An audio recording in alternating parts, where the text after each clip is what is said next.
This tool helps you start your research project in a clean and organized way, instead of building your proposal inside an old or messy conversation. In this video, I will show you how to start a new chat and workspace so your research proposal has its own separate place, and the tool can organize your writing properly from the beginning. On the screen, I am inside the Research Agent area. Near the top left, there is a plus button.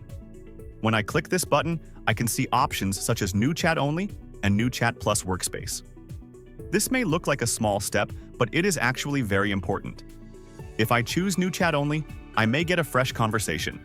That can be useful if I only want to ask a simple question or test an idea. But for a full research proposal, I need more than just a chat.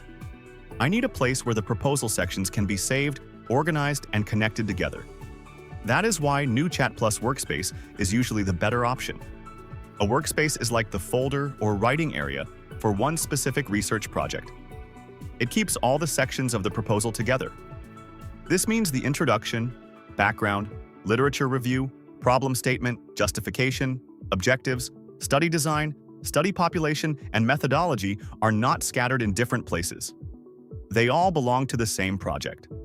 For example, if I am creating a proposal about AI tutoring tools and academic performance, I do not want that project mixed with another project about healthcare, climate change, business, or mental health. Each research project should have its own clean workspace. This helps the AI understand the correct context, and it also helps me stay organized while building the proposal. In this demonstration, I would select New Chat Plus Workspace. This tells the system that I want to begin a fresh research project, not just open a random conversation. Once this is selected, I can start entering my research topic and build the proposal step by step. A common mistake many students make is starting too quickly. They open a research tool, type a broad request, and say something like, "Write my proposal." The tool may produce text, then define the research topic. Then create or select the research title. After that, add the location, study area, and study population. Then gather literature. Once these early parts are clear, the tool has better information to generate the main academic sections. When the workspace is clean, the writing becomes more consistent. The title will match the problem statement. The problem statement will match the objectives. The objectives will match the study design. The study population will match the location. This is what makes a research proposal feel professional and connected. You can think of the workspace as the foundation of a research house.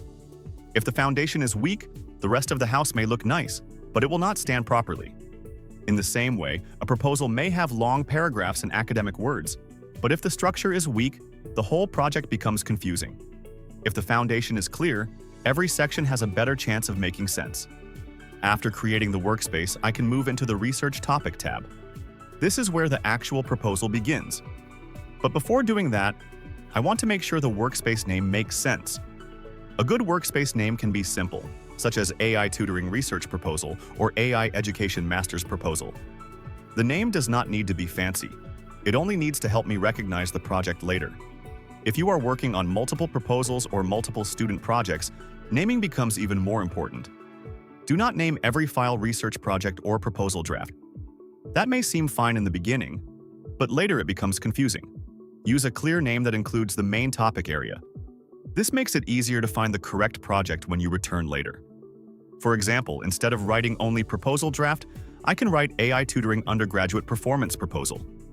Instead of writing Research Project 1, I can write Mental Health Nursing Students Proposal.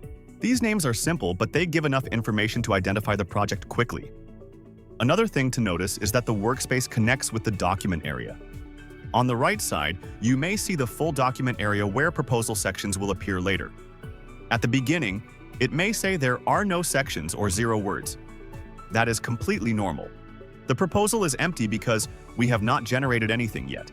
The document will begin to fill. The topic section will guide the title. The title will guide the introduction. The introduction will connect to the problem statement. The problem statement will connect to the objectives.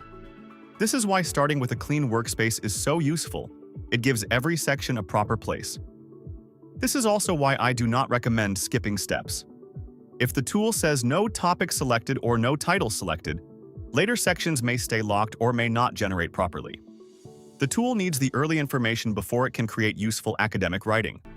If the early information is missing, the later writing may become too general. So in this video, the main idea is simple.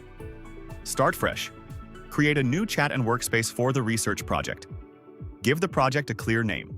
Then move into the proposal workflow. This keeps the research clean, organized, and much easier to build. In the next video, I will show how to use the research topic section and how to enter a broad research interest so the tool can help turn it into a stronger and more focused research topic.